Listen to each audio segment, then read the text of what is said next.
YouTube. Oh, sorry. Welcome back to the Kempire Daily YouTube channel, guys. I am your host, The Kempire, and we are live not just here on YouTube. We're live on Facebook, Twitch, and Twitter. Shout out to you guys watching there. Let me know where you're watching from. Live chat on YouTube. Let me know where you're watching from. We're also live behind the scenes on TikTok. What's going on TikTok? We appreciate you guys being here for our Thirsty Thursday. As you know, this transformed from our Real Housewives of Salt Lake City recap day to our reality TV and pop culture recap. So we have a lot to cover today, even though there wasn't a new episode of the Real Housewives of Salt Lake City this week.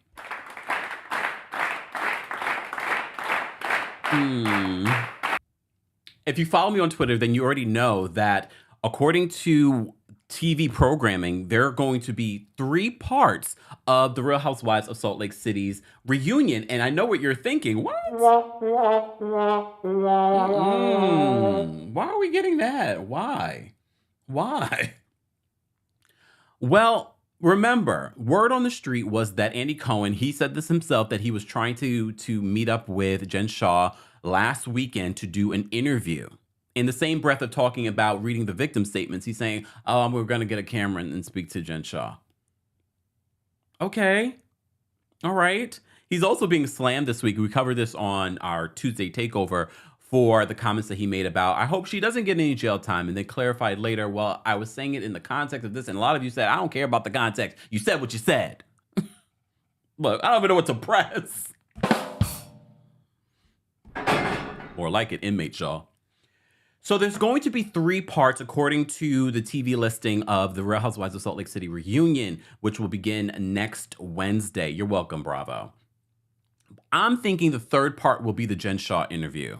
Because what else could there be? Because the first report that I heard was that there would be only 2 parts. And now, according to your TV listing, it's saying 3-part reunion. She's probably going to talk about everything that the lady said during the reunion, answer to some of the things during the season, and then, of course, talk about the future of her, her imprisonment. But a lot of you on Twitter were saying to me, I don't care. I don't care about this season. I stopped watching this season. Some of you said it's already programmed in my DVR, so I'm just going to continue to watch. And I have a job to do, so I have to watch. So we can talk about it and unpack it. But honestly, I'm not excited about this reunion of 4 housewives and a bunch of friend doves. I'm not. And especially because Jen Shah was not at the reunion. And I'm also not interested in Jen Shah in a one-on-one interview. What is she going to say to us? Lie some more? Look, I don't care. But of course, like I said, because it's my job, I will be watching and talking about it during our Thirsty Thursday. I'd much rather be doing something else with our time, which was exactly what we will be doing today. So I just wanted to give you an update on the Real Housewives of Salt Lake City reunion. Shout out to everyone watching. I see you all are watching from around the United States and around the world. We appreciate you all being here. Replay crew, as always, I want to know where you're watching from, your thoughts on any of the hot topics that we're covering during our Thirsty Thursday. For those that are just joining us, we are live on the Kempire Daily YouTube channel, guys. Don't forget a reminder, and I'll be giving you these reminders. I am in the comment section. However, there are also fake accounts without the check mark on YouTube with my picture and telling you to call me. No. It's not me, guys. It's not me. A lot of content creators here on YouTube are getting the same thing in their comment section. Please do not be scammed by these fake fraudulent accounts. Instagram also has the same thing. There's an Instagram account at TheKempire _ sending you guys DMs. This is happening to a lot of content creators. Do not be fooled. None of these content creators are DMing you personally, asking you to reach out or for a paid reading. I don't do readings. And I don't have any sort of private Finster account for me to interact with you guys. No offense. I don't. If I didn't do what I do, I probably wouldn't have Instagram, Twitter, or any of the social media networks, honestly. So please block, report.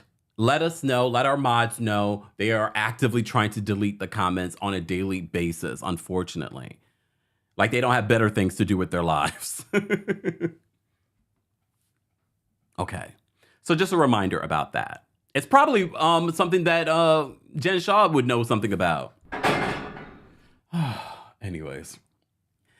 Guys, don't forget to like the video, no matter what platform you're watching on. If you're watching on TikTok, keep tapping your screens. If you're watching on Facebook, like the video. If you're watching on YouTube, like the video, because liking the video allows the algorithm to know that you like what you're watching, but also allow smaller creators and larger creators will start to show up on your algorithm. Creators that you probably never even knew of will start to show up on your algorithm. And I know sometimes you're watching videos and you're like, I love what I'm watching, but you forget to like the video, you forget to subscribe. And some of you aren't convinced that you want to subscribe. It's okay. Watching helps the channel as well. Sharing this video helps the channel as well. So thank you. Our road to at least almost to 250,000 followers here on YouTube. So help us by becoming a subscriber. All right. Did I vamp enough? Okay, I vamped enough. Let's get into this. As you know, Thirsty Thursday, very much like Tuesday Takeover, we love to start off with some good news. And some people might think this is good news, and some people might think, no, I don't want another a biopic about Whitney Houston or Michael Jackson. Okay. But I can't recall a biopic about Michael on a major platform that's approved by the estate. But I could be forgetting because it's been a while. I want to talk about this because shout out to our friends over at thatgrapejuice.net. I'm going to cite them as my source today because this is what they're writing about. So Michael Jackson, the estate, are working on a major movie release about his life. So they write, the hotly anticipated Michael Jackson big screen biopic is set to moonwalk onto our screens in a major way. Because after years in development, the flick now has a director and studio attached. Okay? First of all, shout out to Michael Jackson in the afterlife. Look. The afterlife. No, shout out to him in the afterlife because the way he set up his whole situation after he passed, putting these people in place, these attorneys in place as the overseers of his estate has been tremendously good for his whole situation and for his children because they have been on it. Michael Jackson is worth more now after his passing than he was when he was alive because Michael liked to spend. No matter how you feel. Look, straight shooters here. Pow, pow, pow, pow. Michael used to like to spend money. Okay? But he's done quite well after his passing. Look, we would have loved to have Michael here. You know, I would have loved to see Michael Jackson in This Is It, but the documentary is really good. The documentary is really good. So this big motion picture is finally coming and it has a director. And we'll talk about the director in a second. So as reported back in 2019, Bohemian Rhapsody producer, the same, remember the Bohemian Rhapsody writer did the Whitney Houston recent movie, which I haven't seen yet, but I heard it's really good. So back in 2019, Bohemian Rhapsody producer Graham King was granted the rights from the King of Pop's estate to mobilize a movie about MJ's incomparable life with a script helmed by Oscar nominee John Logan. This is the way it should be. This is the way that it should have been for Whitney Houston and not all these little Lifetime movies before we got what we got. Okay? So now Variety is confirming that Antoine Fuqua has been tapped to direct Michael. That's what I guess it was being called, which has today been confirmed to be a Lionsgate production. Fuqua boasts a critically acclaimed list of films he's directed, including Training Day, which won Denzel Washington an Oscar, and Will Smith-led Emancipation. You know, the movie that you guys didn't watch on Apple Plus TV because it was the holidays, and you were like, I don't want to see a slave movie?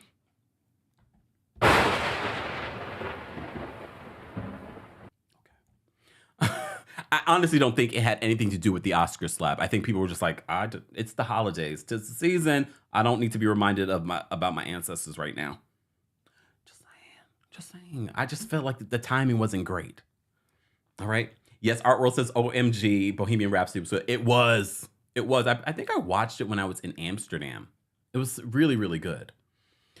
Divorce Esquire says, who's going to play Janet? This is a good question. Well, casting has not been revealed. just yet. All right? Janet could play Janet, but look, we know she won't, okay? So the director, Antoine Fuqua. Okay, sidebar. Can we just do a sidebar? Because the king of pop culture here. Someone called me the grand dame of pop culture, and I love it. I'll take it.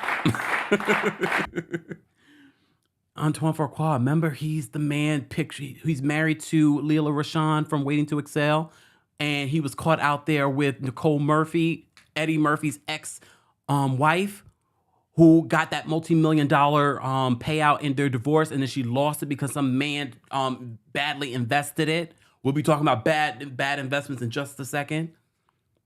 Remember?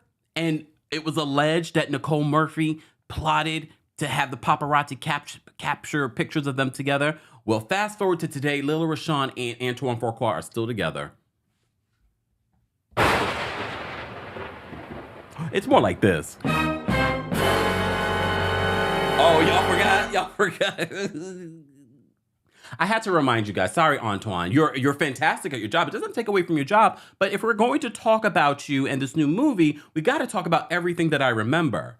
And sidebar, I forgot about some of the stuff that you guys were talking about in the comment section of the Flow Rider video. I was like, oh, shoot. Yes, I forgot to talk about who owns Celsius.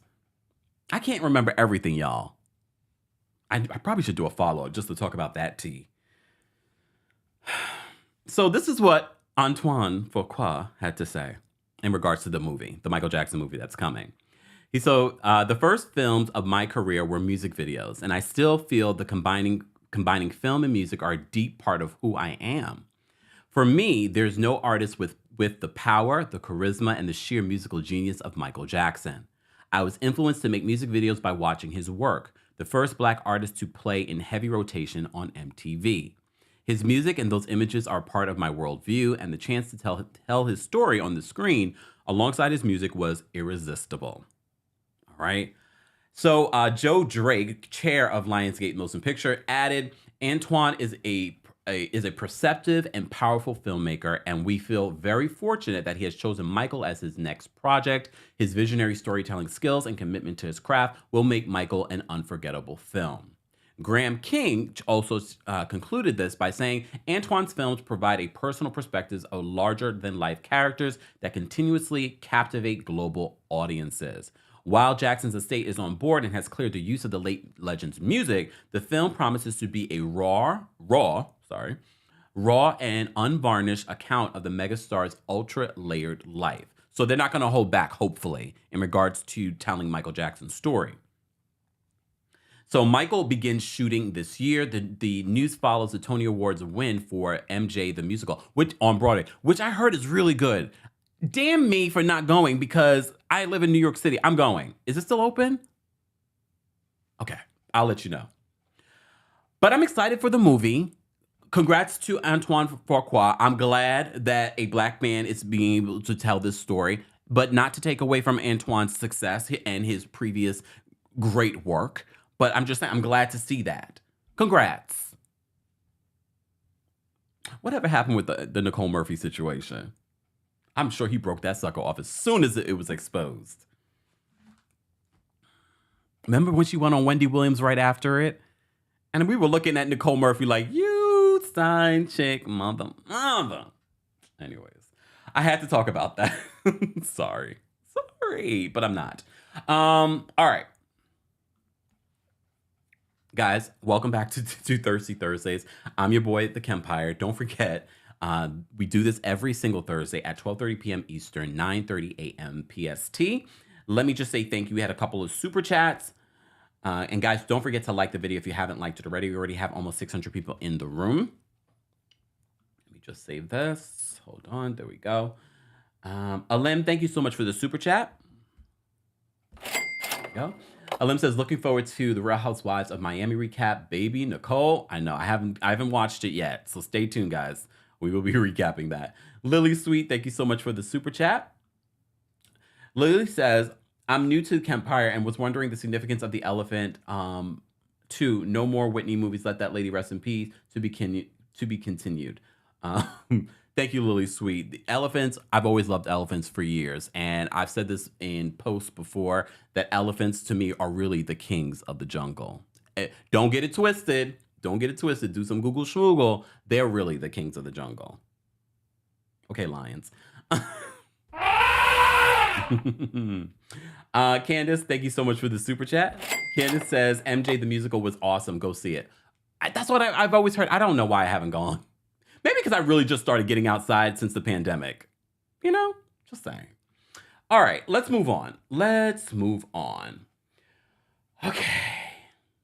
Where do I want to begin? I know there's some breaking news. We'll get into some breaking news, but I want to give people time because some people are just coming in from lunch. Some people are just getting up. Some people are a little bit late. It's all right. Let's talk about Below Deck Adventure because I don't have a lot to say. The show is doing better. The ratings are climbing. This is their very first. This is a new spinoff of the Below Deck franchise. If you were here on Tuesday, we talked about the latest episode of Below Deck, which was excellent. But one of the things that we talked about last week on Thirsty Thursdays was that this whole hair situation in the guest food. I mean, was it a situation, a plot that the producers set up to create drama? Maybe. But when you look at all those stews and the chef and their stringy hair, you're like, I can see hair getting in the food. But Captain Kerry was not happy this week that he was not told that the guests had this experience because the guests told him at the end of their charter. Faye and Chef Jessica and their whole situation, I don't like Chef Jessica anymore. I'm looking at her with the side eye. I'm sorry, Jess, because hold on, where's my picture of Chef Jessica? I'm looking at her with the side eye. She seems hateful. She seems like she's losing her mind. At first I thought she was gonna be even keeled. You know, usually on Below Deck, the chef usually is a little doo-doo-doo. And apparently she is too. But it looks like next week she might be out. But her issues with Faye, I'm like, is it really that deep? I don't think Faye is perfect. I don't think she's a great chief stew. I don't think she's great reality TV. But I don't think she's that bad either. Chef Jessica, in this episode alone, they had agreed on how they were going to serve snacks and things like that for the charter guests. And then all of a sudden, Chef Jessica's like, we're not going to do that. After they had just agreed. So I felt for Faye in that particular moment. And Seth. Seth, as you know, is one of the new deckhands. He replaced Kyle, and he's overqualified to be a deck hand. Okay, so now he convinces the captain and Lewis to make him a lead deckhand. And I agree with Nate. He's a lead D word. Because he's already fighting with the girls about cleaning up, and next week we find out he's sleeping on the job. How are you the lead deckhand and you sleeping on the job? I will say this. When I saw him, I forgot what scene it was. He was coming down like the dock or somewhere he was walking. And I was like, Seth is a handsome man. I'm going to give Seth that. He's a handsome man. But he is also like Nate said, dang. But I believe the producers brought him in just because of that. They needed to stir the pot. They needed to get the season going. They had to get some, friction going with these folks. Do I think that he will replace Lewis? Not if he's sleeping on the job. But the ratings for Below Deck Adventure are doing better. They just had their season high this week. I don't mind it. I don't love this cast, though, to be honest with you. I'm still watching it. I'm still talking about it. I don't love this cast. And I'm not loving the season, to be honest with you. But by the end of this episode, we're introduced to the new charter guests who look amazing. They got the black girls. They got the gay boys. I'm assuming. I'm sorry, boys, if you're not. You are. Come on. How you doing? But they all look amazing, and they look like they're going to be a bunch of fun. I hope. Sometimes I'm like, I hope I'm not mixing up. No, this was Below. Chocolate Chunk says Lewis is Mr. Bare Minimum. Yeah. He doesn't have a great. He's not entertaining. It'd be different if he wasn't a good bosun, but he had a funny personality. I don't like him. I don't think he's great at all. I think he's actually kind of boring. But that's the thing about this cast of folks. It's a bunch of boring people. No one's really interesting. Even was it Cassie who has the Dorit complex where her accent changes? Like even she's not that entertaining. The most entertaining thing that's happening on Below Deck Adventure right now is that the chef Jessica is having issues with Faye, and now they're switching rooms. And Faye's like, "You have to switch rooms? Are things that bad between us?" Yes. Look, yes. Ooh, Boss says the casting for Below Deck franchise has been very bad for about 3 years now. Bring back the oldies but goodies. And sidebar, guys, I have not had an opportunity to get into Traders, but I'm hearing so many good things. And the reason why I was reminded about that because Kate Chastain, who I love on Below Deck, and when I was at the gym the other day, they were showing old episodes of Below Deck, and it was the years of Kate, and I love Kate. I love Kate. She's great TV. And I hear Traders was really good. So I'm going to try and get into Traders this weekend so we can talk about it on Tuesday Takeover or maybe a separate live. You'll let me know what we should do. All right. So that's on Peacock. Peacock's getting a lot of like movies and new shows. I don't know. Is anyone going to come up with a combination plan? I know Disney Plus has their combination plan. Disney Plus, ESPN, and Hulu. But any of these other companies are going to come up so we can get a Netflix or HBO Max like combined? Like all these little side streaming apps. It's like, and you still have to get live TV because it's still live TV that you want to see. Do better, someone. Look, someone. Oh, see? Patrice says Kate brought the entertainment on the Traders. She always does. Justin says Kate needs her own show. She does. You know, right now, I don't know if that's even a prospect because she's pregnant. She's with child. I'm happy for her. I'm happy for her. All right. Guys, if you're just joining us, this is our Thirsty Thursdays. We're talking a little bit about Below Deck Adventure. I'm not loving it. It looks as if next week, Chef Jessica will be possibly leaving because she doesn't seem like she's willing to work with people. She's a little hard-headed. All right. All right, let's move on. Ooh, HBO. Oh, that's true because when they just bought out, HBO and Discovery might combine. I mean, do something. Look, do something.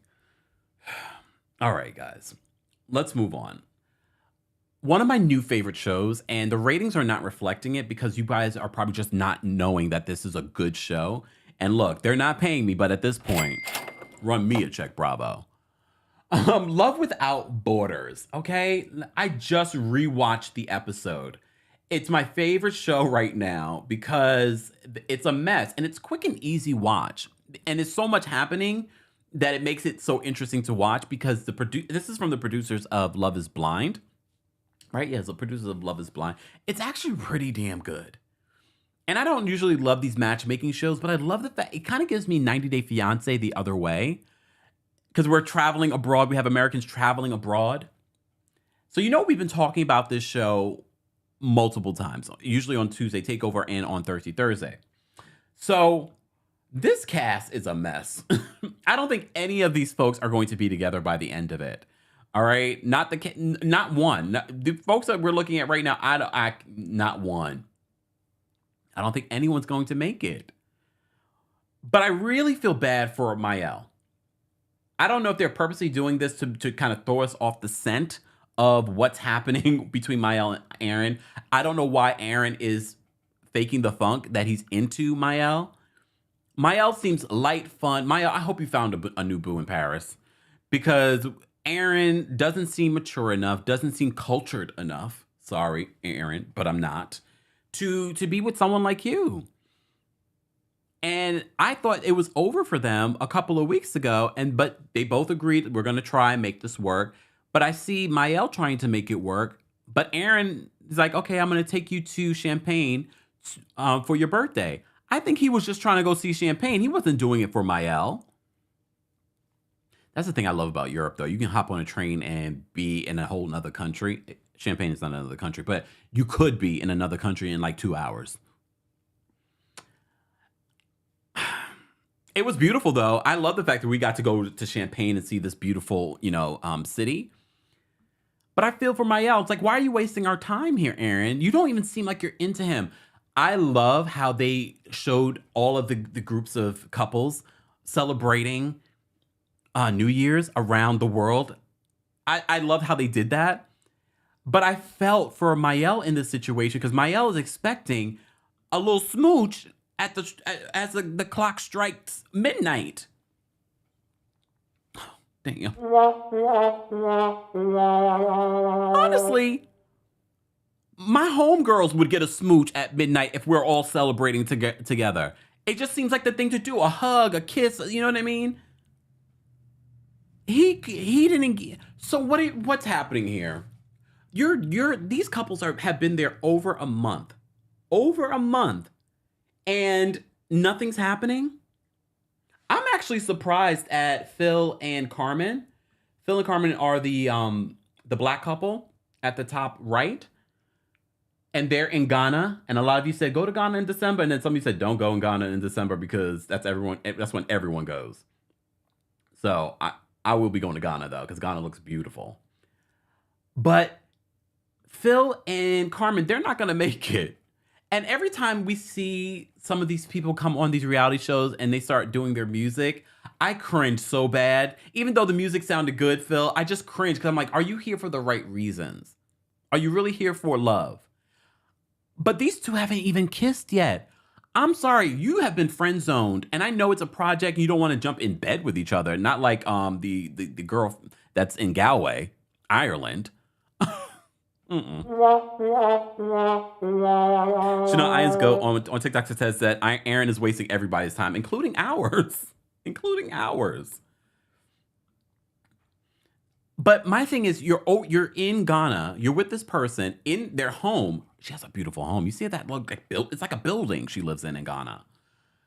You're in this home with this person, and you haven't even kissed. And then New Year's Eve happens. Like that's the perfect opportunity to have your first kiss. Your first kiss. They haven't kissed. There does come a period then you're friend zone that you can't move past that. You notice during their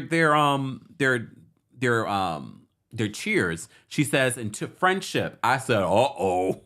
You know what, Justin? If you don't get out of this chat with these comments, but I'm going to post it in a second. Hold on.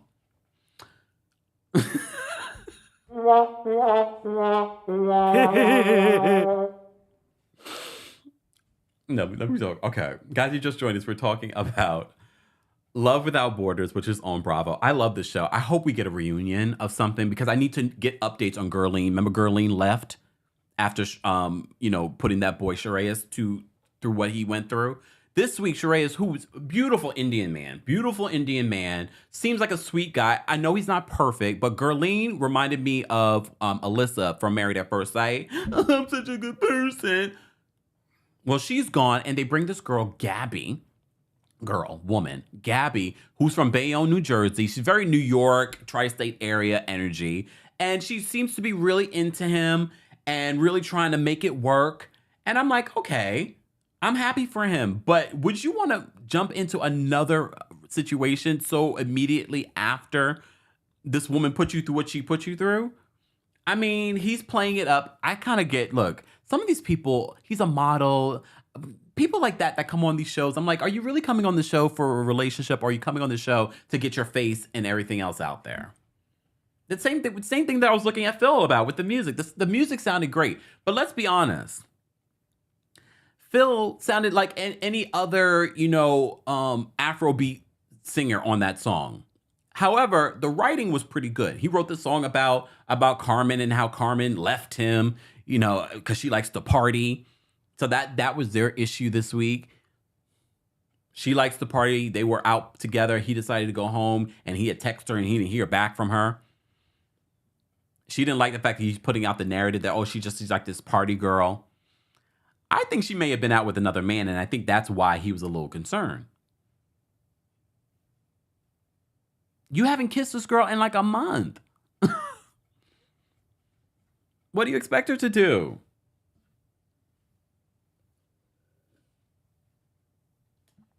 Just saying. Just saying. Let me say thank you. We got a couple of super chats. Lily, thank you so much for another super chat. Lily says, get the Broadway actor to play Michael. Heard he was good. Oh, the one that's in MJ the Musical. You never know. They probably are. 4, Antoine is subscribed to the cheaper to keep her team. Layla ain't going nowhere. Damn. Oof. For those of you that missed my Antoine Fuqua story. Julie, thank you for the super chat. Julie says, I'm so happy for the guy in Dubai with the New Jersey girl. Yes, Gabby. I just don't know if I'd be ready to move on. After being with Gurleen, I would probably need a moment before getting into another situation on television. But I get it. They have a show to produce. Julie, thank you for another super chat. She says, agree, because Aaron is so unaffectionate. Yeah. And mind you, Mael is, he's French. They're passionate people. So you're not even being lovey-dovey. You're not holding hands. You're not rubbing his shoulder. You don't have to kiss or have sex to show intimacy. But he's emotionally immature, so he probably doesn't even realize that. Julie, thank you so much for the super chat. Phil and Carmen over her. Naeem and Chandra over her too. Yeah, we'll talk about Naeem and Chandra in a second because I am so confused by that situation. Justin says maybe they're just both bottoms in regards to Aaron and Mael. I'm hoping that Erica and the producers of this show understand when it comes to gay relationships, these are questions that you ask. And mind you, they've already hooked up. So they have already figured out what that's supposed to be, if anything. And if that was an issue, just saying. I mean, that does suck. Oh, if that was true.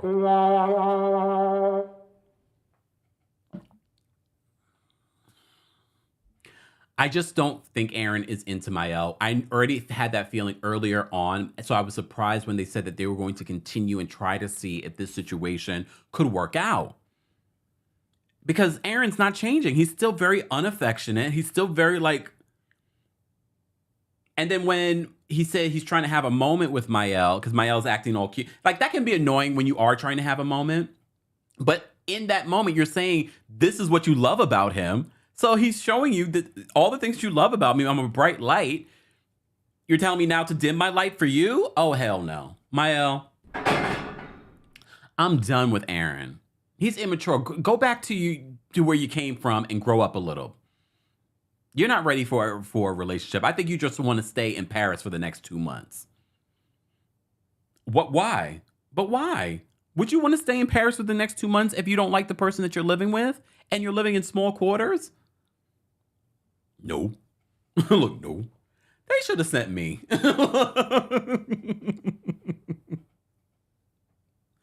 Oh, my goodness. All right. But I'd be there for the wrong reasons. Sorry. All right. I could have used a massage, though.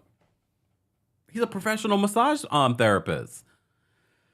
Anyways, guys, if you're just joining us, this is our Thirsty Thursdays. We were just talking about Love Without Borders, and I'm not done because I need to talk about this couple, Chandra and Naeem. So they are in Panama City. And Chandra, last week I told you I was a little confused. I was like, okay, are they together? Because based off what he was saying when he was getting the door replaced, I was sort of like, okay, are they still together or are they just friends?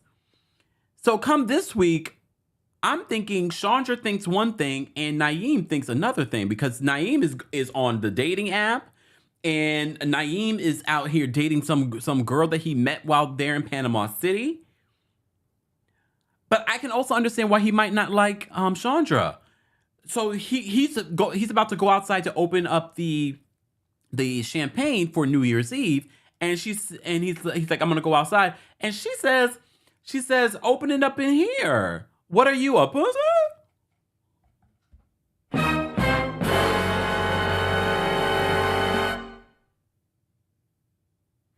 So she's a little she's emasculating.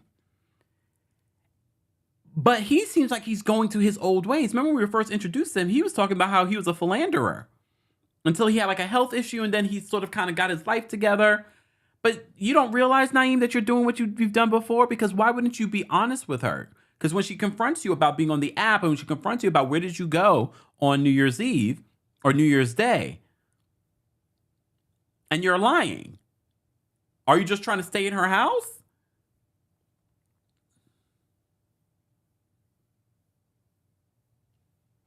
I'm trying to understand. But I also understand why it's not connecting with Chandra. But then why are you still there? Oh, because you have a new boo. Erica, you need to get into the situation immediately. Because these two are living together and they're not interested with each other anymore. So why is he still there? I had that feeling from last week. These two hate each other at this point. Okay, April says, okay, she showed him that she's cheating on him with her ex. I don't feel like she was cheating with the ex. The ex wanted to be with her, but she didn't want to be with him. It just was a very close, inappropriate relationship, especially when you're trying to get to know someone else. But why are you still under her roof? Right? Why are you still under her roof? Hey, Terry. Terry says, hi, Kempire. Excited to finally catch a live with you. It's been a while. I wanted to wish you and all of your followers a very happy and healthy 2023. Thank you, Terry. Same to you. All right. Shout out to our King's Guards, a.k.a. our moderators in the live chat. We appreciate them. Guys, don't forget to say hello and thank you to them. Minky Finky. Minky's been a member for 17 months. Thank you, Minky. She says, Naeem checked out after the ex-boyfriend fiasco and she has a slick mouth. And when she disinvited him to the whole Thanksgiving situation with the family. But my thought again, why is Naeem staying with her if he's done? Okay, SC says, now Kempire, her and the ex sleep in the same bed. I mean, you never done that before. I'm joking. I don't know. Look, but again, why is he staying there? Shouldn't he leave? If he's found another young woman in Panama, why not go stay at a hotel and have the cameras film that situation? I don't trust Naeem though. Once a cheater, always a cheater. Do we think that? I don't know if I believe that, but I thought he was reformed. Right now, you're cheating, technically. Just saying, asking for a friend. I don't really care about, and I don't even remember their names at this point. The couple in Galway, Ireland. I want to go to Galway though, to be honest with you. I want to go to Ireland, but I'm really not that interested because I don't see the ending well. I don't think he's interested in her. He's not attracted to her. They're trying to force this to happen. It's not happening. I was here for the Christmas village thing though. The Christmas market. I was here for that. You know I love the Christmas situation. All right. I don't see it working though. I don't see it working at all. Everyone's saying, but she slept with his ex in the bed on TikTok and on. Okay, I get it. But again, why is Naeem still there? Wouldn't you have left? And after she called me the P word, I would have left then too. Just saying. Oh, Jada says, if he'll cheat with you, he'll cheat on you.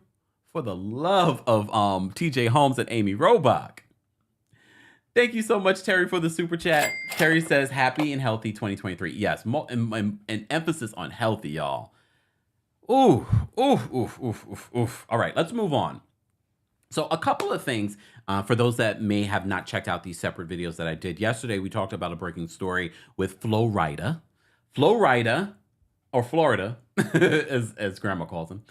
Flo Rida won $83 million in a lawsuit against Celsius, a energy drink company. And be sure to check out that video because we talk about all the specific details of this lawsuit and what they were spelling out in the lawsuit. And I pinned a comment that really breaks down where Celsius went wrong. One of the things I forgot to talk about in that story was Russell Simmons. Russell Simmons owns stock and shares in Celsius. And he was, I'm paraphrasing here because I can't remember the story off the top of my head.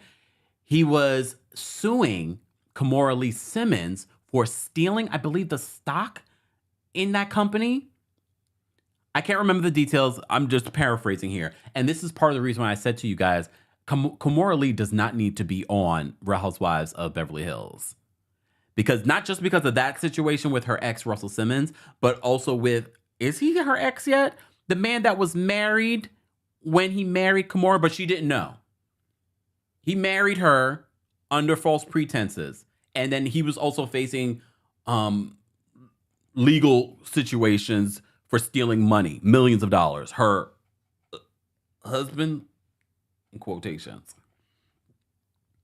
It's a mess. I mean, it'd be great entertainment. I just feel like Kimora Lee has been putting out there, oh, you know, we've had conversations. They want me to be on the show. I feel like she's intentionally putting it out there because she wants to be on there. And I don't know, it's because if the money's drying up situation, I don't know.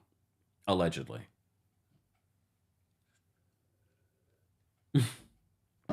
All right. So I forgot about that particular element of Celsius. So, but congratulations though to Flo Rida. Although people in the comment section are they're reminding me of some other stories about Flo Rida, but they're also reminding me that Flo Rida does well even separately from this new windfall of money that he's going to get. Congratulations to him. Right before the live, though, I posted a video talking about Usain Bolt, Jamaican superstar and Olympic gold medalist and world record holder. Usain Bolt is speaking through his attorneys and accusing Security and Stock and Securities Limited in Jamaica of stealing $12.7 million. He apparently had $12.8 million in his account with this investment firm, and now he only has $12,000. More like...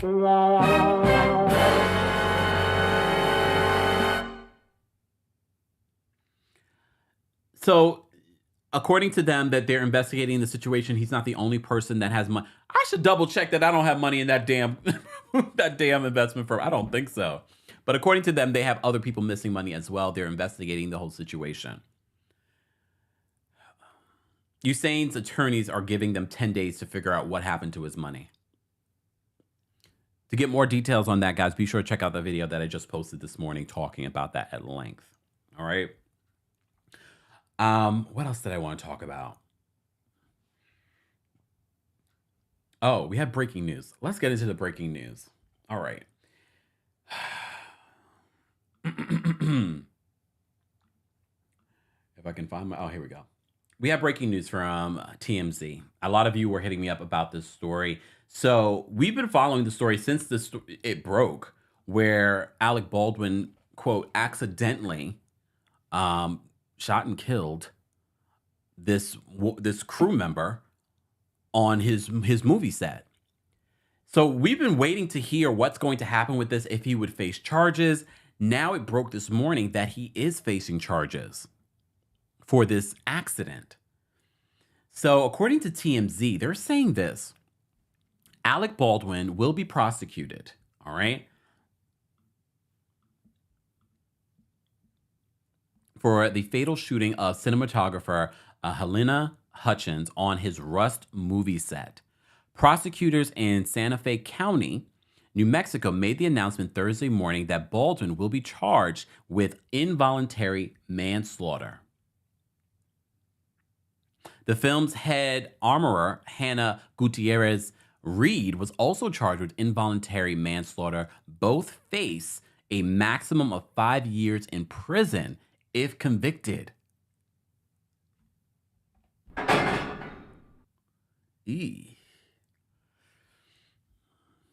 This is... The assistant director, Dave Halls, has agreed to a plea deal for the charge of negligent use of a deadly weapon.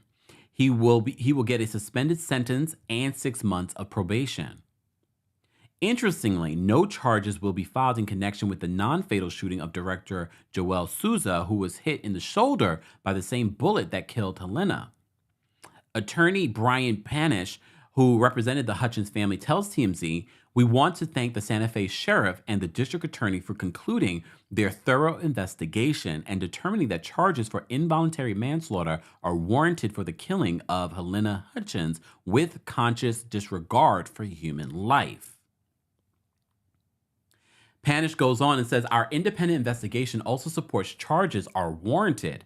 It is comfort to the family that in New Mexico, no one is above the law. We support the charges. It's interesting, Helena's widow, Matthew Hutchins, settled with Baldwin and production and actually became an executive producer on the film. That's interesting, right? So in announcing the charges, a special prosecutor, Andrea Reeb, who was appointed by the DA, said, the evidence clearly shows a pattern of criminal disregard for safety on the Russ film set. In New Mexico, there is no room for film sets that don't take our state's commitment to gun safety and public safety seriously. Reeb says, if any one of these three people, Alec Baldwin, Hannah Gutierrez Reed, or David Halls, had done their job, Helena Hutchins would be alive today. It's that simple. Alec has all along denied any wrongdoing, insisting all he did was follow instructions during a rehearsal where he was practicing how to position the pistol for a, quote, cross-drawn scene in a chapel, as director Joel Souza and Helena figured out camera angles. He also repeatedly said that assistant director Dave Halls handed him the prop firearm and said it was a, quote, cold gun, meaning it was unloaded and safe, when he handed it to him. While the film's lead armorer, Hannah Gutierrez Reed, was not in the chapel, Alec has suggested she bears some responsibility, as it was her job to prepare and check the props. Alec was visibly torn up on set immediately after Helena was shot. However, in subsequent interviews, he went on the defensive, saying it was a tragic accident for which he bore no responsibility. He also insisted he did not actually pull the trigger on that fatal day. The FBI disagreed with Alec's assertion. After testing the weapon, it issued a report which concluded the pistol would not fire without someone pulling the trigger. Damn. Helena's death was eventually ruled to be accidental. The medical examiner found no intent to cause harm in an official report. Still, Helena's family filed a wrongful death lawsuit against Alec and others involved in production, saying he directly caused her death and that he was negligent in his handling of the gun. Not to mention safety protocols on set, which were one of the biggest things in question, was that the safety protocols were not being followed, allegedly. They continue, it says that they ultimately settled the lawsuit in October and agreed to complete filming Rust. Alec also sued 4 crew members, Gutierrez Reed, Hall, Sarah Zachary, and Seth Kenny, claiming they failed to safeguard the film set. So Alec Baldwin's attorneys are speaking out, saying this. His attorney, Luke Nikas, released a statement saying, this decision distorts Helena Hutchins' tragic death and represents a terrible miscarriage of justice. Mr. Baldwin had no reason to believe that there was a live bullet in the gun or anywhere on the movie set.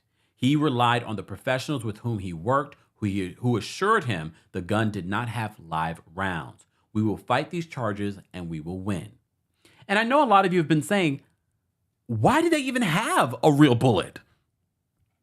Look, I'm sure this has been talked about endlessly. I'm still trying to understand why they would. And unfortunately, a life was lost because of this and because of negligence.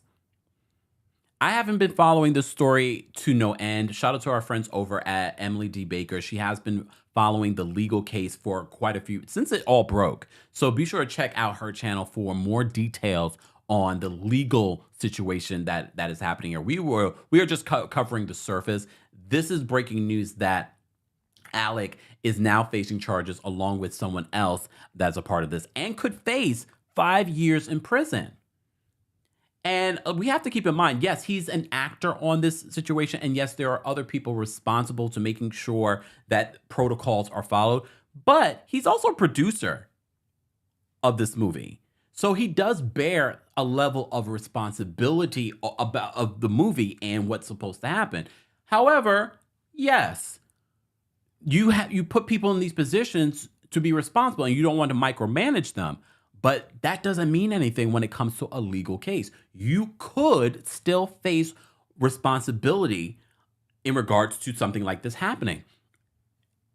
If people are being negligent in regards to the safety protocols, you still could, in the eyes of the law, face responsibility for this.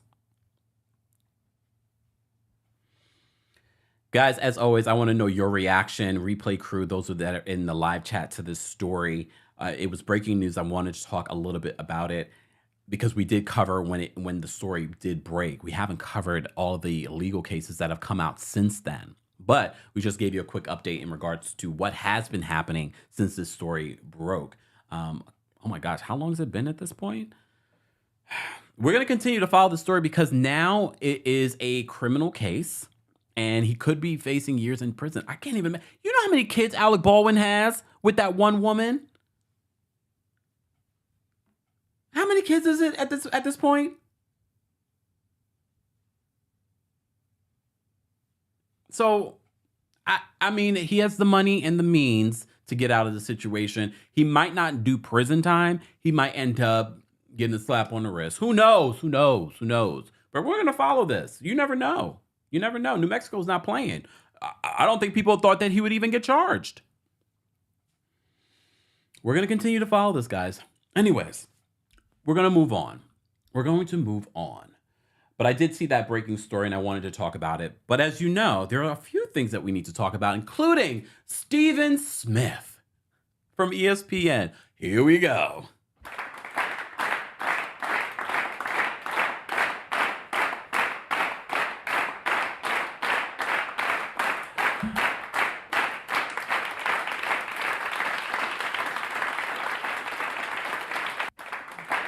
Alec has 7 kids with that woman? I lost count. That's a lot. That cannot be. Okay, whatever. Your body, your choice. I'm like, woo. Can you imagine that? I mean, they have the money to take care of all those kids, but that's a lot of children. All right. So Stephen Smith was on Sherri Shepherd's show. Congratulations, Sherri Shepherd. She's been renewed for 2 more seasons. We talked about this already. Sidebar. Our friends over at TV Deets reported earlier this week, and we talked about it on Tuesday Takeover, that the Real Housewives of Potomac reunion was going to be filmed this week and this Thursday. And according to John Murray on the Sherri Shepherd show, he says they're shooting the Real Housewives of Potomac reunion downstairs in the same building of the Sherri Shepherd show. And Andy did confirm that they are filming today because he took to his social media to post this on his Instagram story. All right, so they will be filming the Real Housewives of Potomac reunion. And someone said this before, and I'm going to say this as well. Why didn't we get a Real Housewives of Potomac after show, but we got an after show for Real Housewives of Salt Lake City? We don't care. We would prefer a Real Housewives of Potomac after show. And yes, Andy Cohen is hosting despite our feelings about that. I already knew he would be. But it'll be interesting to see how they cover these topics of colorism, if they even do. We shall see. We shall see. But yes, the Real Housewives of the Real Housewives of Potomac season 7 reunion is happening today here in New York City. I should go outside the set and wait. But no, I feel like they're going to be there till the wee hours of the night. There's a lot to unpack. Stay tuned. All right. So back to Sherri Shepherd. So Stephen Smith, who is a commentator on ESPN, he was getting a lot of backlash yesterday after the clip of him on Sherri Shepherd talking about the halftime show and comparing Rihanna and Beyoncé. So take a look. Are you excited for this halftime show? I don't want to say I'm not excited. She's fantastic. That's not where I'm going with this. Okay, where you going? Ladies and gentlemen, She's a lot of things. She's spectacular, actually. Yes. And congratulations on new mamahood. Yes. I sense There's butts. one thing she's not. Uh-huh. She ain't Beyonce. I know she's not Beyonce, but you know, wait a minute, hold up. Hold on. Steven. The only reason I brought up Beyonce Yes. is because Beyonce recently performed at the Super Bowl. Yes, she did. And with and without Bruno Mars and Coldplay. Okay, so Beyonce performed, but she's had her time. I understand. Now there's Rihanna. Rihanna's coming back. She got that extra of motherhood. I like Rihanna. You know what? I like television. Uh-huh. I like a lot of talent out there. There's some spectacular females in television. I just want to say that. Everybody ain't sharing. Okay, everybody's not sharing. That's not throwing shade on them. That's appreciating their greatness, but understanding there's levels, you know? Okay. And Rihanna's music is fantastic. She's great. She's a sister. I love her dearly. I listen to her music. I'm gonna support her till the cows come home. I'm just telling you, for me, there's Beyonce and there's everybody else. Just like it was Michael Jackson and there was everybody else. You gotta give Rihanna a chance because I really think Rihanna's gonna surprise you.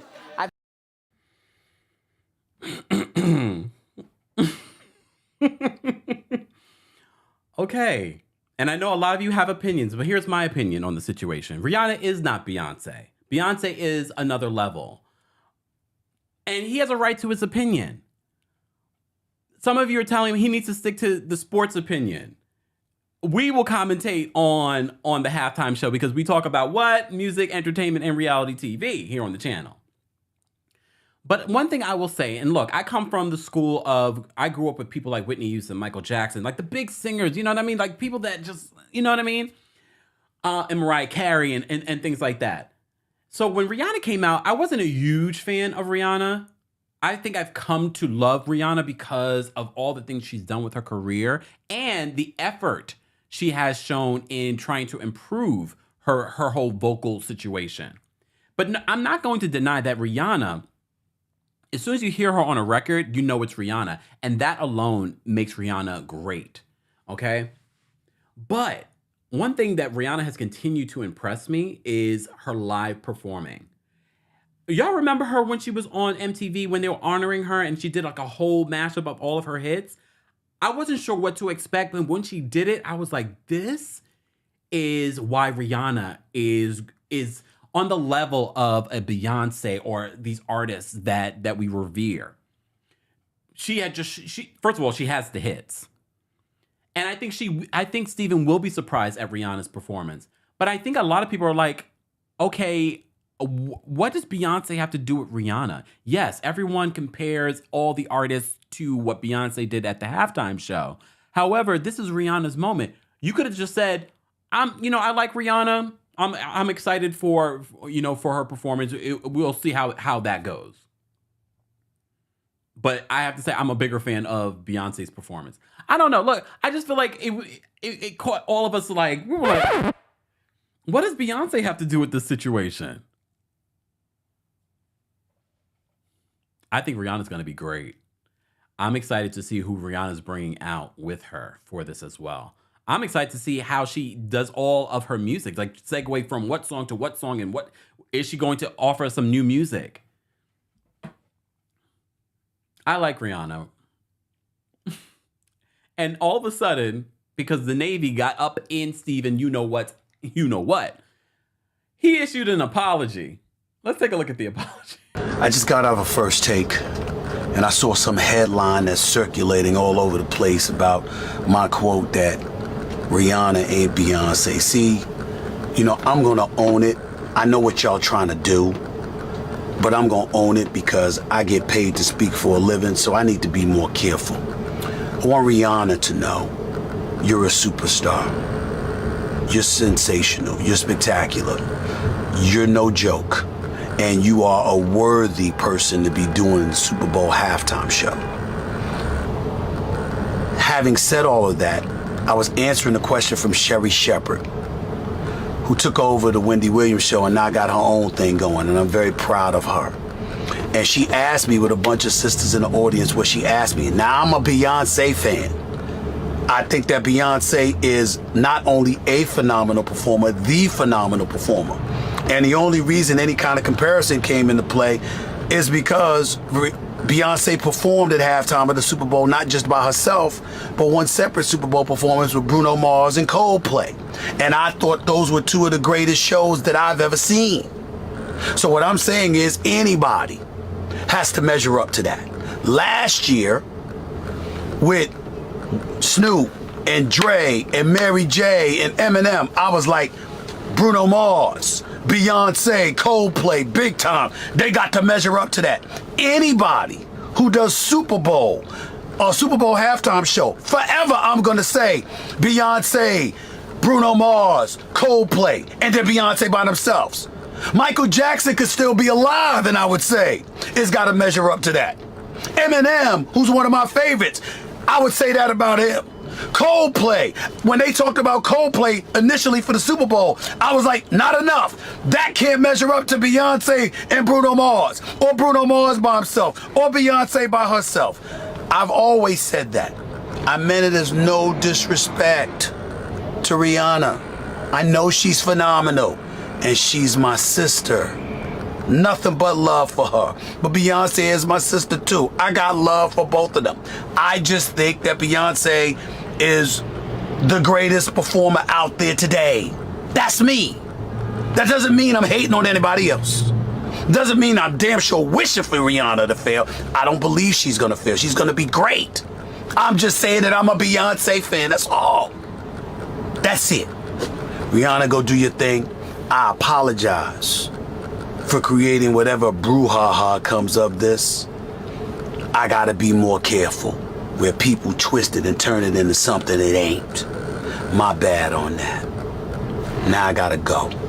Good luck, sweetie. Looking forward to seeing you perform at halftime during the Super Bowl. You know you gotta turn it out. You know you gotta turn it out. And I believe you will. All the best to you. Bye-bye. I'm sorry.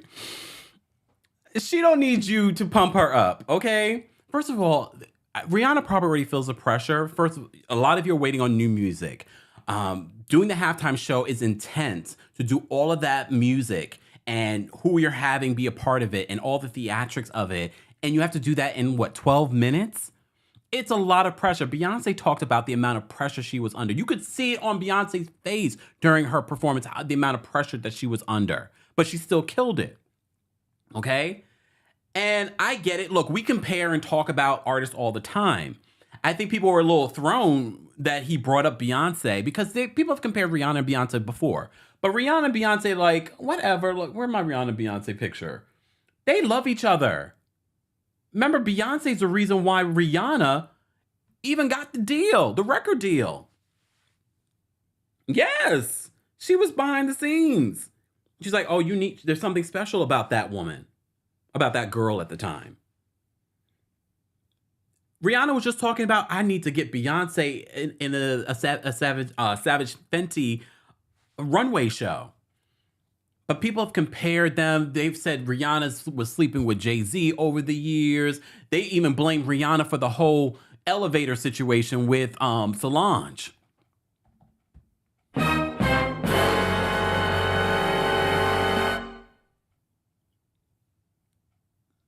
But come on now. Like, the last thing Rihanna needs right now is pressure from Steven Smith about her performance. Rihanna is going to do great. I'm actually very excited for it. She's been asked before. She had turned it down for the love of Colin Kaepernick. Here we talking sports again. How's Colin? Are you still hoping to be doing football? Because how old is Colin at this point? I don't think he needs to. He's got family now, married. But thank you for what you did. Look.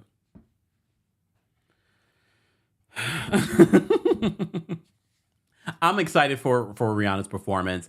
I'm excited to see who she's going to bring out. I would assume Drake would be brought out, but that relationship has been a little challenged over the years because Drake is obsessed with her.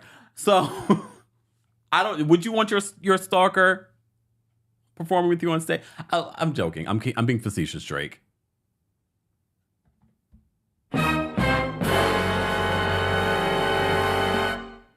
I'm excited for it. When is the Super Bowl? Because at this point, is Tom Brady going to retire officially after this? What are we doing? Are we really talking sports right now? We had to because of Stephen Smith and the whole comparison of Rihanna and Beyoncé. I think we all were just caught off guard. Like, why? Yes, we know Beyonce is a whole other level of performer. We don't need you, black man, comparing them because social media, the media itself already compares these women when it doesn't need to be. They're both great in their own way. They're both great in their own way. All right. We had to talk about it. And of course, we have to talk about more situations because shout out to my Twitter community. Guys, if you're not following us on Twitter, I don't know what you're doing. Follow us on Twitter at TheKempire because we are having all kinds of conversations about shows and pop culture news that we don't talk about here or anywhere else, okay? So be sure to follow me there especially when we do Kempire After Dark. So before I get into the Adam Lambert story, I have to talk about a show that I shared when I was on Twitter. And every person that I brought up from scratch on Netflix, this series, all of you said the same thing. All of you said, grab your Kleenex. You're going to cry. Prepare yourself. I cried. This is what all of you have been saying in the comment section. I cried. And you know, I love a romantic comedy. I love romance. But this story, I'm only on episode 3, and I was already crying at the wedding. I love the fact that we're in Italy. I need to go back to Italy. I haven't been to Italy in a few years. I need to go back to Italy. This story, it's beautiful. Zoe Saldana, first of all, she hasn't aged. She looks amazing. She's great in this role. But this show, it's a limited series. I don't know. By the end of it, you guys will let me know in the chat if it's worthy of a second season. Because these types of stories, I feel like should just be that. I don't need a 2 seasons, 3 seasons, 4. No, just tell the story. Very much like The Best Man, the final chapters, which I finished. Superbly done. We don't need a second season. Let's just ride off the high of the success of this and the storytelling of that.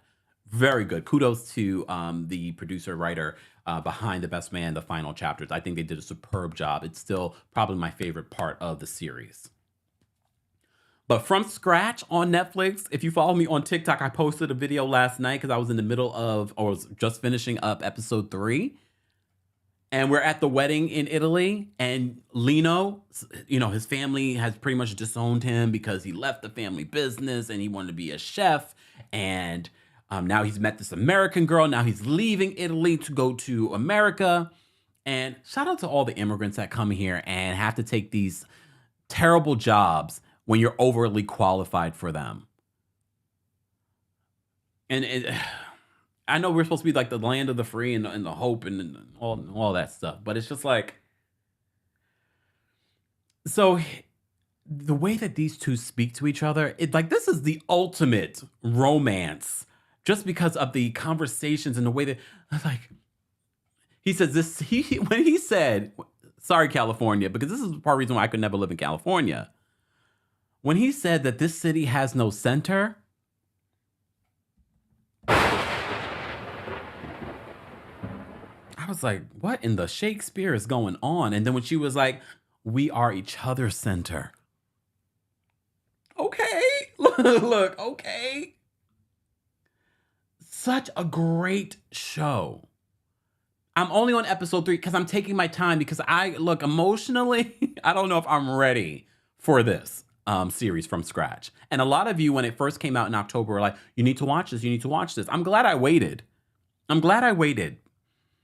But I still have to emotionally prepare myself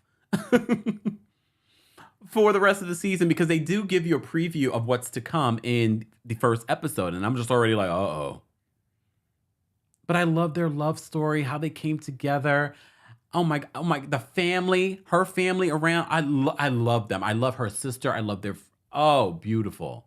Because it's not just about their love affair. It's also about the parents and how the parents' marriage went and his struggles with his family in Sicily.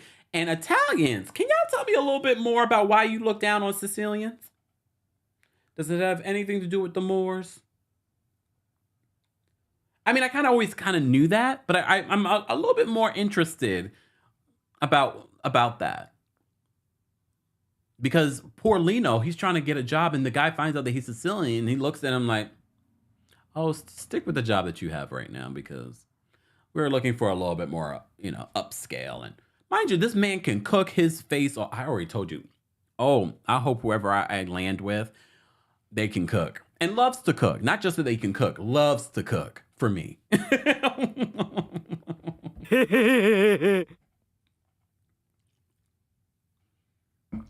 Just saying, but I love it from scratch.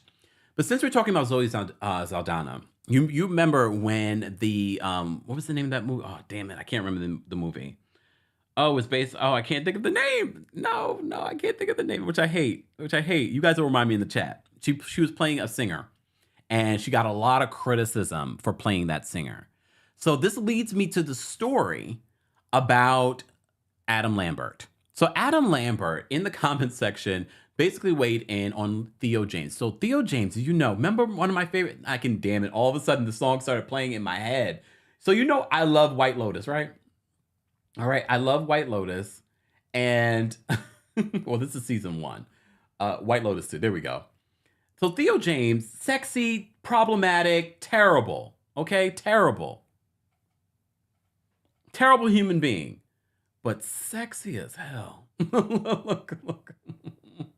Wait, where's my pictures? Lord have mercy. Oh my goodness. I don't think did I? Oh wait, I'll put this up. So there's word on the street that White Lotus star Theo James is eyeing the gay role in playing George Michael.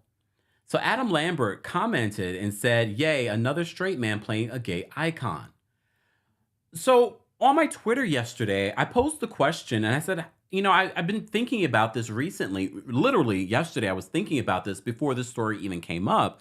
Where do we draw the line when we talk about representation versus an actor doing their job of acting?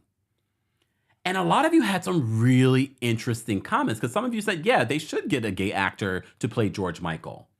And then a lot of you were saying, well, it's called acting for a reason. So here's the thing. Yes, we've had situations over the years where, if you go all the way back, all decades back, where there were white actors playing black roles in blackface. So, so we're when you go to that situation, that's where we draw the line, obviously. But I agree in regards to if there is an actor that is gay, that has the acting chops and looks like George Michael, why not? We haven't even said that Theo James has the role of playing George Michael. They're just saying that he's eyeing the role of playing George Michael. But then I thought to myself, wait, Adam Lambert, are you also eyeing the role of George Michael? Or were you just commenting this? And then a lot of you also said, what about the reverse then? Does that mean gay actors can't play straight roles? And I was like, you know what? I never thought about it that way. You have a point.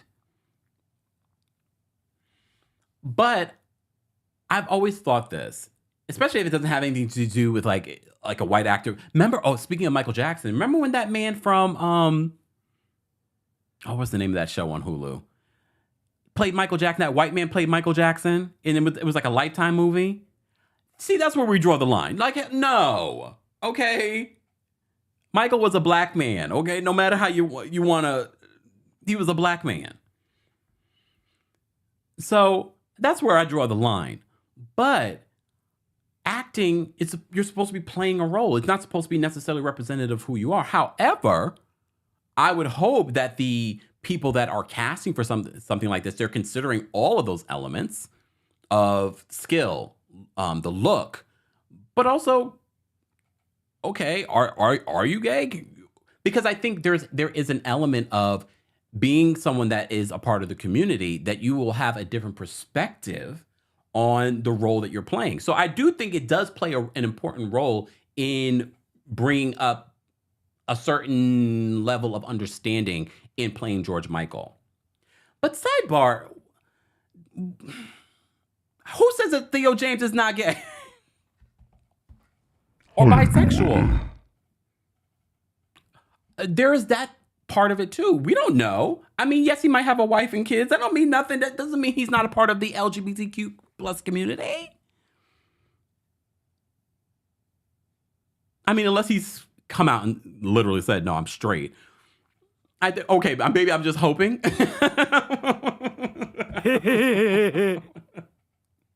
You saw that scene when he changed into the swim trunks in White Lotus. How you doing? Hey, Theo James. Cute. But I'm wondering, because I'm always wondering about people's intentions. Adam Lambert, you remember American Idol, fantastic singer. I'm wondering if he's also eyeing the role or was hoping to have the role or just saying, okay, here we go, another straight person playing a gay role. Okay. Didn't, what's his name? Oh, God, I can't think. We were just talking about Bohemian Rhapsody. That actor, he's not gay. And he played the lead singer. But he did a fantastic job. I think Theo James would be fantastic, though. I don't know if he's a great actor on that level. Like, he was great in his role on White Lotus, but I would be interested to see, is he that great in this particular role? You know what I mean? But he's just eyeing the role. Doesn't mean he has the role. Exactly. Debbie says, did Adam have... Oh, hold on. Did Adam have a problem with the actor who played Freddie Mercury in Bohemian Rhapsody? I think that's what he might be referring to. Is that here we are, thank you, Rami Malek, he did a superb job in Bohemian Rhapsody. I loved the conversations that we were having on Twitter about this, and I felt like everyone had a point. Even some of you that were like, no, we should have representations in this particular movie and representation. Sidebar, when did George Michael actually even come out? I'm just saying. Theo can play the straight years.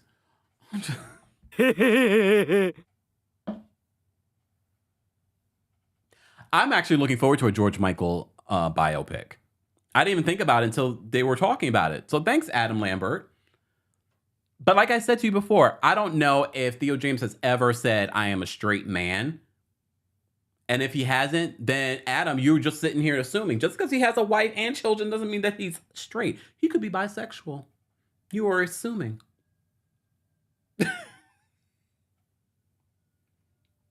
Okay. All right. I don't know. I always think about people's intentions. Maybe he's also being considered for this role, or maybe he's been eyeing this role as well, which I could see Adam playing it. I know some people are asking, is Adam Lambert even an actor? Yeah, but there's a lot of singers that become actors for like this. Look at, oh my goodness. I can't think of the actor, but there are actors that become actors because of a role like this. Oh, Lady Gaga. You know what I mean? He's a drama school kid, so I'm sure he's done acting. Maybe just not on that level. Do you want to see Adam Lambert do George Michael? I just feel like based off of what we can see in front of our faces when it comes to Theo James, I actually can see it. I actually see it a lot more than I would see it in an Adam Lambert. But, with Hollywood makeup and everything, all that can be changed. But I am interested to see if Theo could bring it as George Michael. I've only seen him in the White Lotus. But he's also, isn't he British? British actors are some of our best actors. The way that they play American roles but there goes that conversation too. George Michael is from the UK. Some people would say, well, we don't remember there was an argument about Cynthia Erivo playing Aretha Franklin. Oh, she's not a black American. She's from the UK. So where do we draw the line? Where do we draw the line? I just feel like at the end of the day, let the best actor play the role. The where I draw the line is if it's a white man trying to play a black man. Come on, no. Oh, that's where I draw the line. Okay, that's where I draw the line.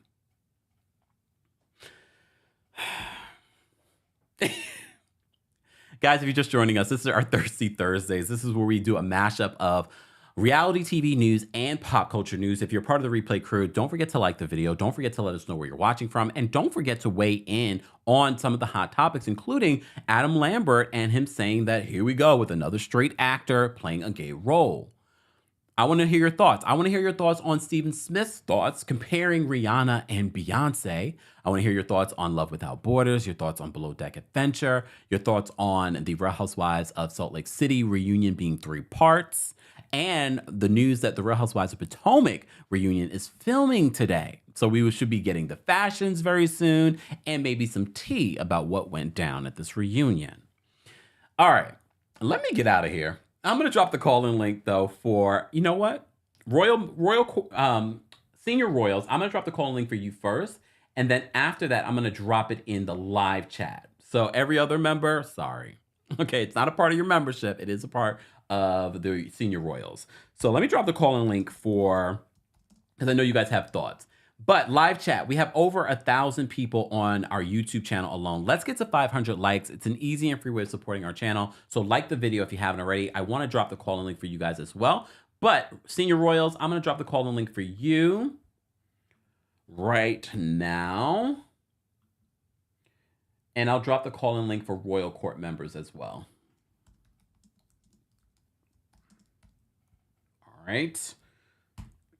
Alrighty then. All right. Yes, everyone, TikTok, keep tapping your screens.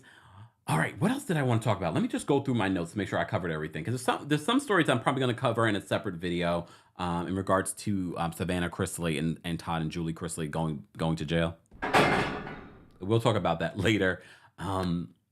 Sidebar. Selling the OC on Netflix was renewed for 2 more seasons. And now it has people saying, first of all, I didn't even know that was a thing. They know Selling Sunset. That they didn't know about selling the OC. This comes off the heels of them canceling Selling Tampa. And one of the stars coming out and saying that she believes it was racism on why they weren't renewed and how their show was treated in comparison to the other cities. So I find it interesting that this show that a lot of people didn't even know about it's renewed for 2 more seasons? Or was this a deal that the executive producer allegedly brokered? He was like, all right, we'll cancel Tampa, but can you renew us for 2 more seasons of the OC? Because the Netflix doesn't release their ratings. Although Selling Tampa did quite well in regards to what people were talking about on social media, like we don't have official ratings for these streaming platforms. I don't trust them. They should be forced. Why aren't they regulated? They should be forced to reveal that information to the public. Right? Shouldn't they? They should be. There should be more transparency in regards to their rating system. Just asking. And a lot of you have said what Makeup is saying. She says, agree. OC was so boring and annoying, in my opinion. That's the one thing that I kept seeing in regards to Selling the OC. But it's been renewed for 2 more seasons for the love of, what's her name? Damn it. From Apprentice, the black woman. Omarosa, and what she said to Bethany. Google schmoogle that, what I'm talking about. Just saying. It's these examples. I'm just like, Expat Lifestyle says Selling Tampa was awful. The lead was way too intense. I mean, there were some people that felt like they felt like Selling Tampa didn't sell properties. They didn't love that. However, people were very upset when they heard that Selling Tampa was canceled and not coming back because they felt like it had potential. Was it perfect? No, but it felt like it had potential. So for it not to be renewed, and they were working on a Selling Miami, but they ended up squashing the idea. Guys, we almost have 500 likes. I'm going to drop the call-in link for the live chat as well if you guys want to call in and share your thoughts. If not, it's fine. I can get out of here and go have lunch. Just say. Shout out to our King's Guards, a.k.a. our moderators. We couldn't do this without them, guys. Don't forget to say hello to them as well. If you're just joining us, don't forget to like the video. It's an easy and free way of supporting the channel. Speaking of supporting the channel, don't forget...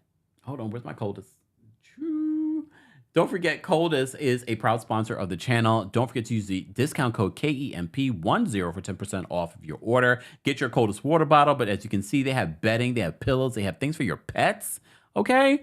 Head on over to coldest.com, but don't forget to use the discount code KEMP10 for 10% off of your order. All right. All right. All right, we have quite a few people backstage already. All right, live chat. Hold on. Let me close this so I can take these callers. Hold on. I forgot to pin this. Hold on, y'all. I'm producing and doing everything behind the scenes. All right. There we go.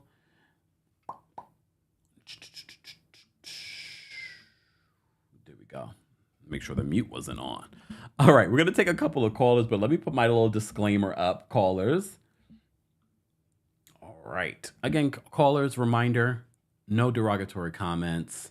We have a zero tolerance policy on that. I know a lot of you were very hot this week and had a lot of strong opinions about some of the things that we covered. Just be mindful of your opinions. This is still my platform. We do not want my platform to be taken away because of something that you said. All right. Okay.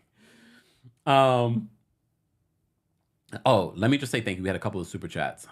Malik, thank you so much for the super chat. H. Malik. Malik says, OMG, forgot about Nicole Murphy's side chick drama. If Cherie wasn't such a flop, I'd want her on Real Housewives of Beverly Hills. Weirdly, Nicole is good friends with Kimora. If it's real, bring them both. But Kim would probably conceal and control the story. Yeah, because she's so used to doing that when she had her own show. And I loved Kimora Lee's reality show. Julie, thank you so much for another super chat. She says, dating myself, but Tom Hanks played gay lawyer in Philadelphia with HIV because he was amazing in it. I think won an Oscar for it. Adam, take a seat. Yeah, what was that called again? What was that movie? Damn it. It's on the tip of my tongue. It's like right there, and I can't think of the name. You guys will remember in the chat.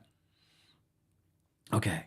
Alim, thank you so much for another super chat. Will you be tuned into Real Friends of WeHo? You know what? Where's my little thing? Because I actually literally, because we talked about it a couple of weeks ago when it was announced. Where is it? Oh, here it is. The promo for this is coming out very soon, y'all. I'm not interested in watching this because of the cast of characters that are on it. Some of them I don't mind. I mean, I might give it one watch just to kind of, you never know, it might be good. It might be entertaining, but based off of the trailer, I was like, it didn't look good. But you will let me know.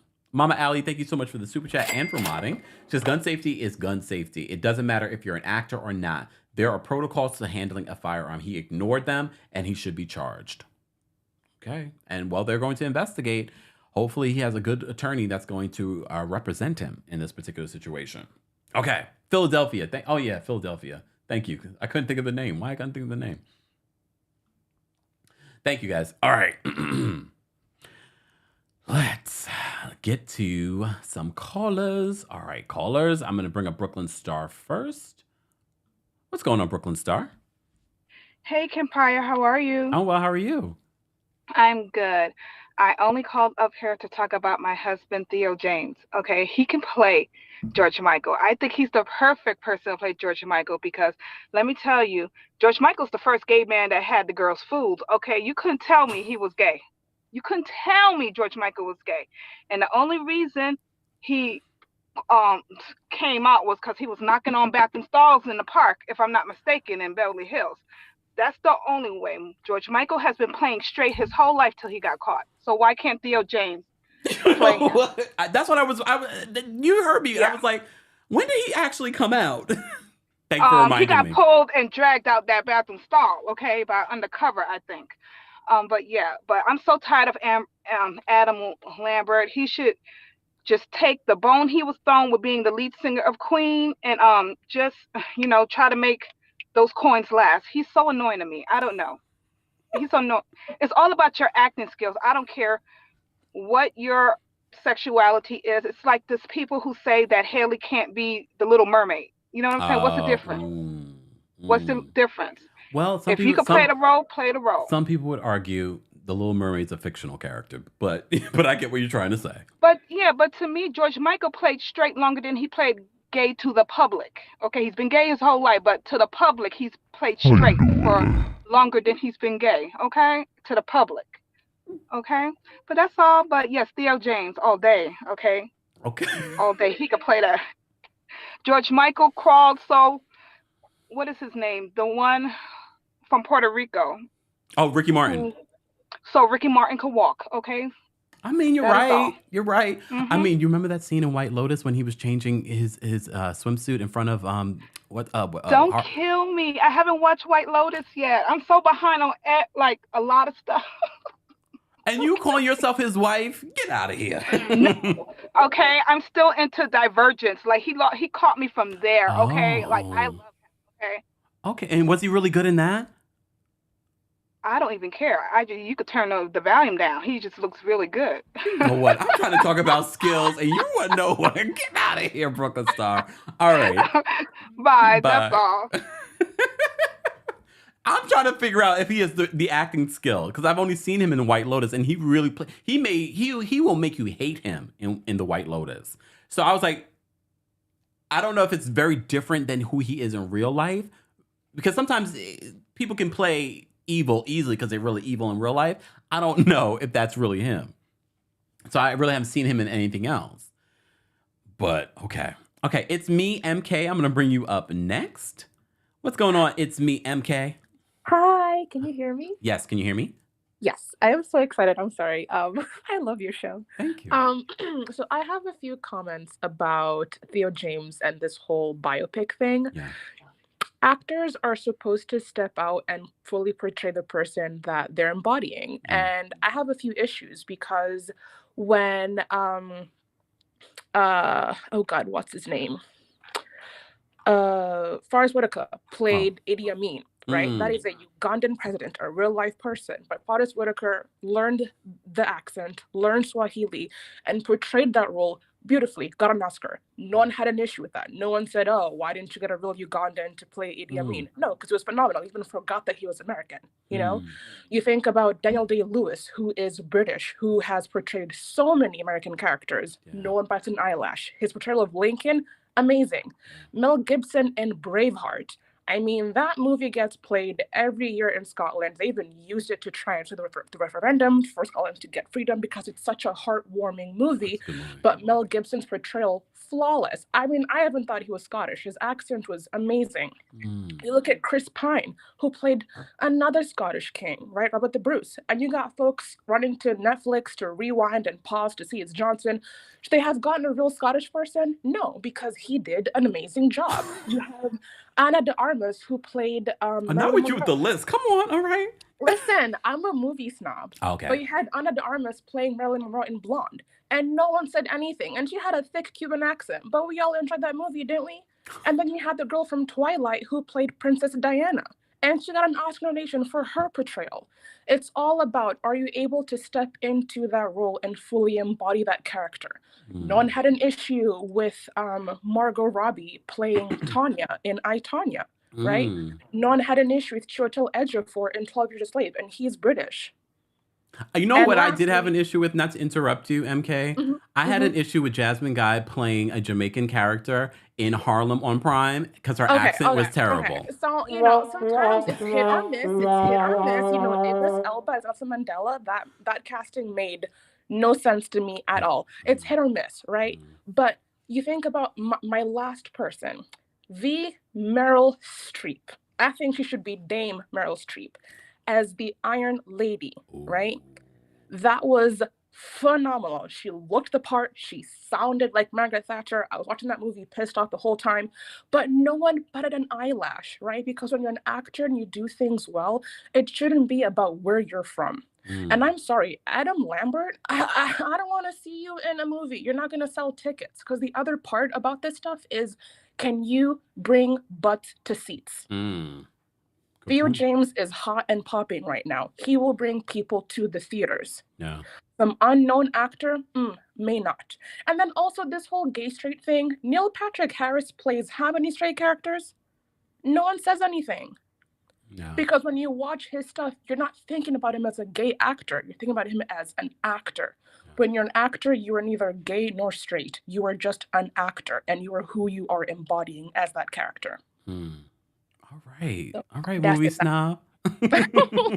I'm glad you listed all these people, though. Thank you for that. Listen, I have to educate the people because, this backlash makes absolutely no sense. Lady Gaga in House of Gucci. I mean, to me, that was a hot mess.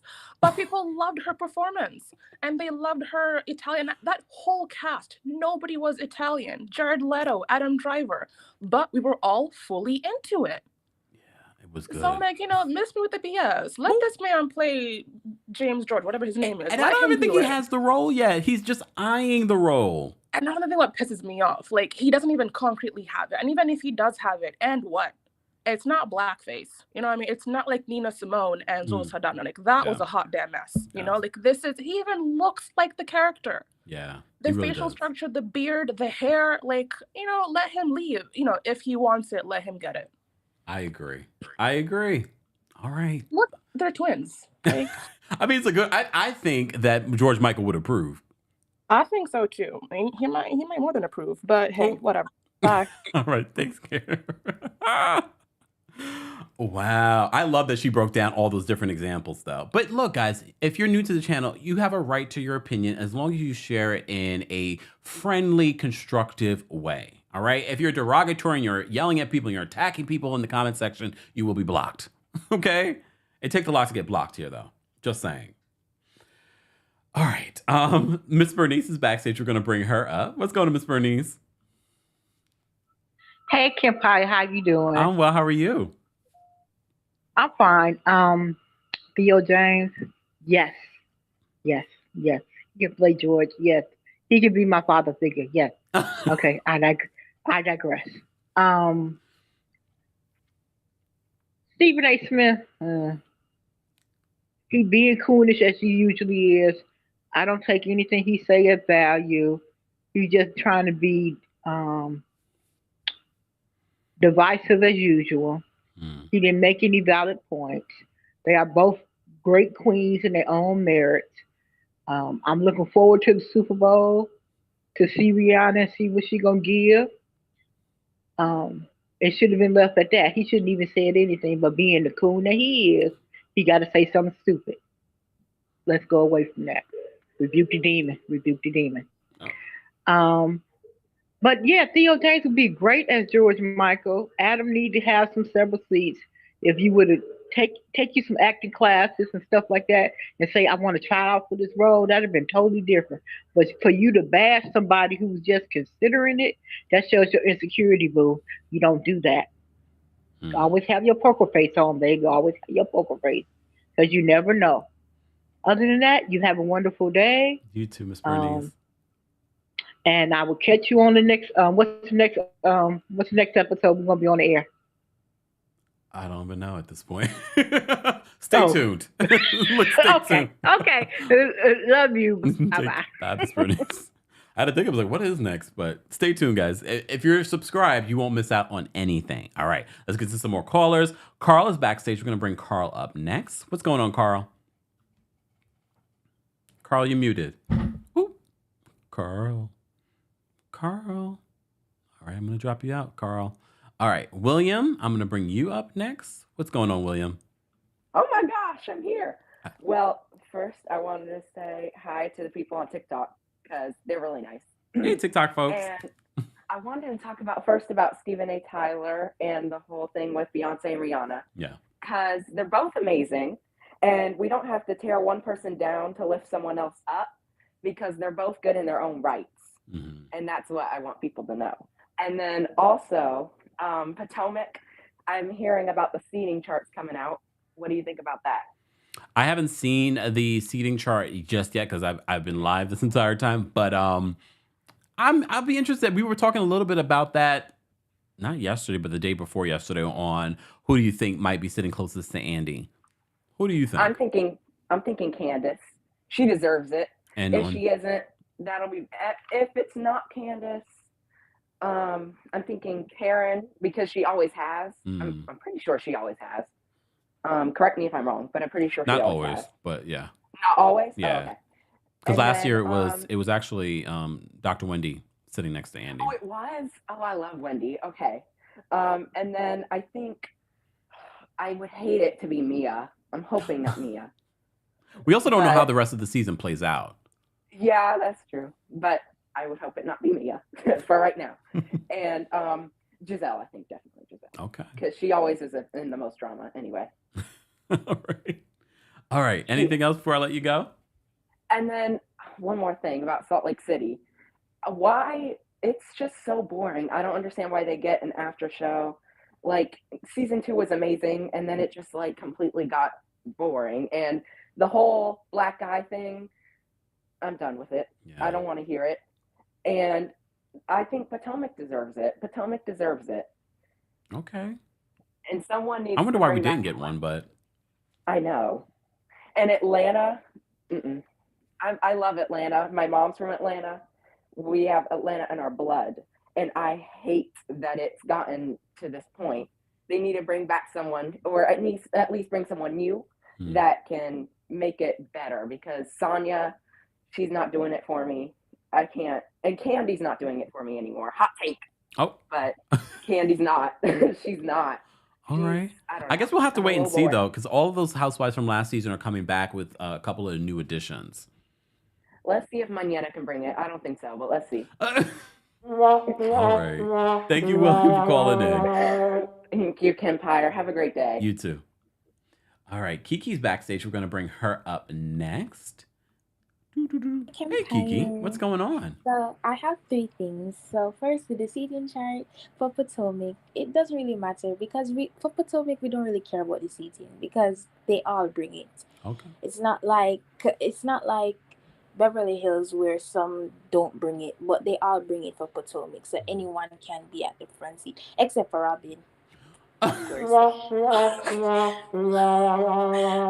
Secondly, I see that a lot of people are quiet when it comes to Potomac ratings because when it came to Atlanta ratings, everyone was saying a lot of stuff, but Atlanta always go in the 900,000 to sometimes 1 mil.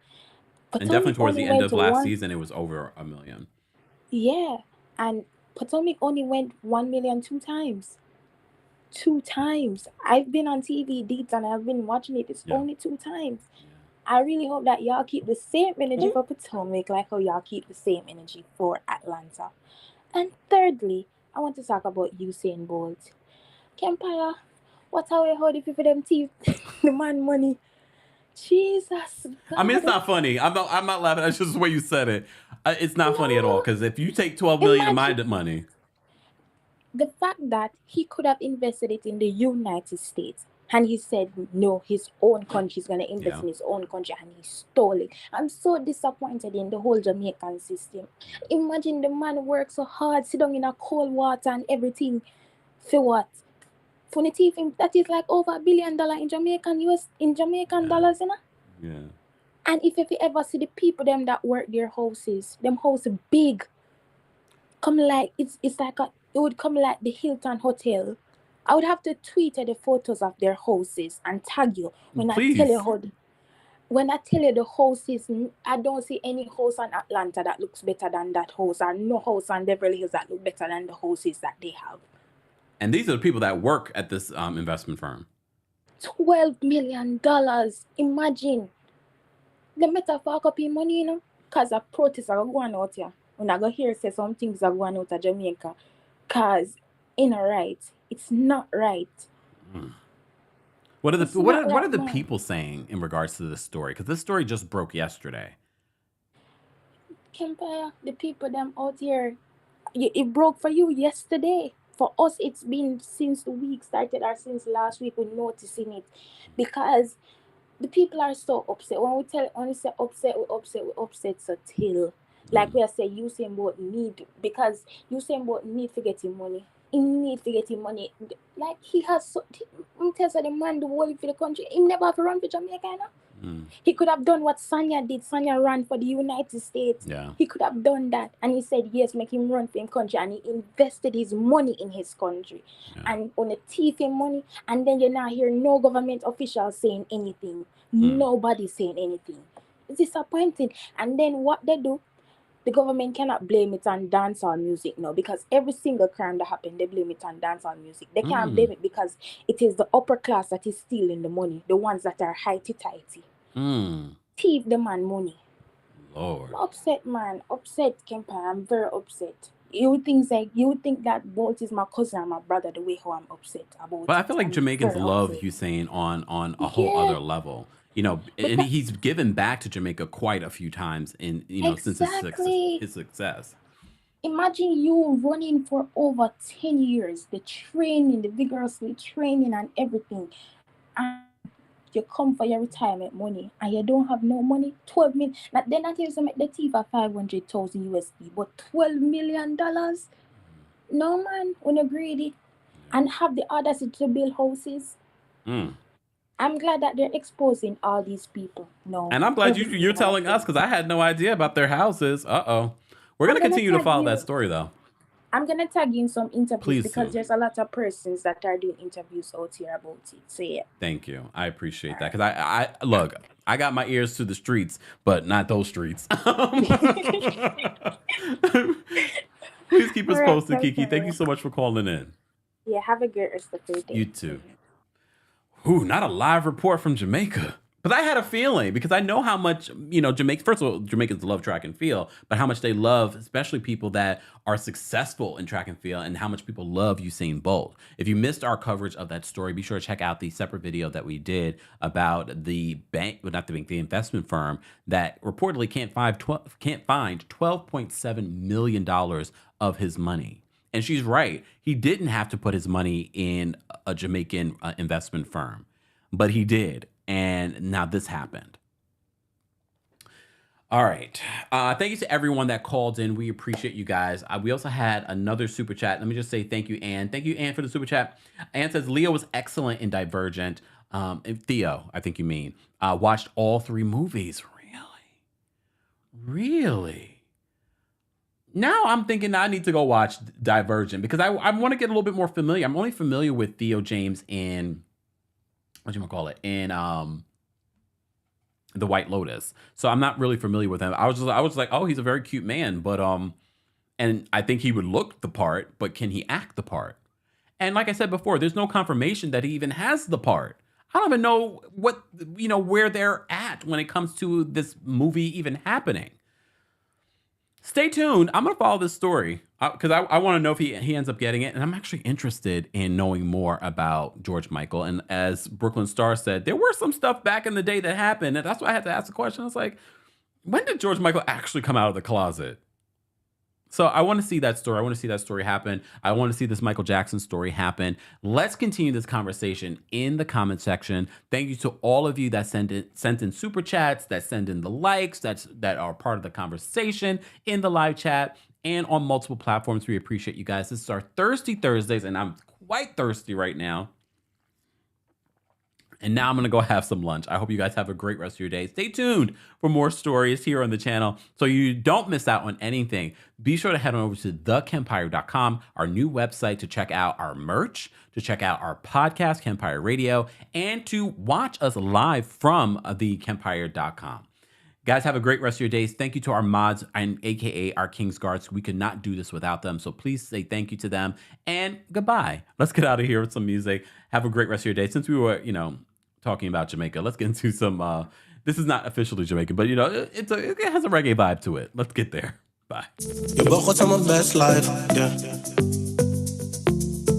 You both got my best life, yeah. Something you and me, oh. You both got my best life, yeah. Jumping, flexing, no. I just want you to know. Something you and me, oh. You both got my best life, yeah.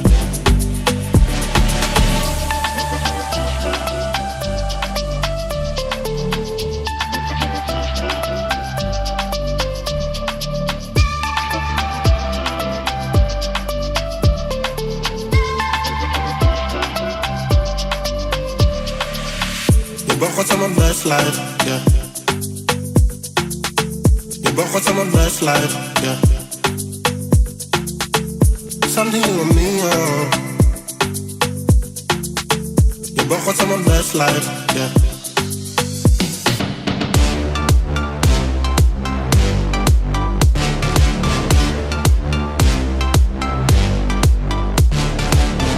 Jumping, flexing, I know. I just want you to know. Something you and me, oh. You both got my best life, yeah. You both got my best life, yeah. You both got my best life, yeah. Something you and me, oh. You both got my best life, yeah. You both got my best life, yeah. You both got my best life, yeah. Something you and me, oh. You both got my best life.